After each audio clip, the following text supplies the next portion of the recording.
మస్జిద్లో పోండి, దర్గాలో పోమని చెప్పండి, మాస్కుల్లో పోయి ఆడవాళ్ళని కూడా నమాజ్ చేయమని చెప్పండి.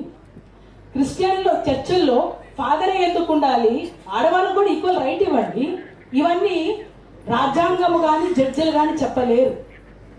Because we feel that we don't know anything about it or we respect too much about other religions. కానీ మన దగ్గరికి వచ్చేసి ఎగతాలి.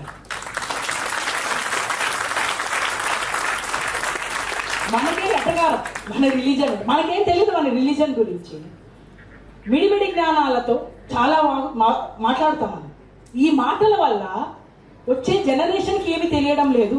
ఎడ్యుకేటెడ్ పీపుల్, తెలియని వాళ్ళన్నా తప్పులు చేస్తే పర్వాలేదు. The so called educated, the western educated people who don't know anything about our religion, they are passing the judgments. They are in the system.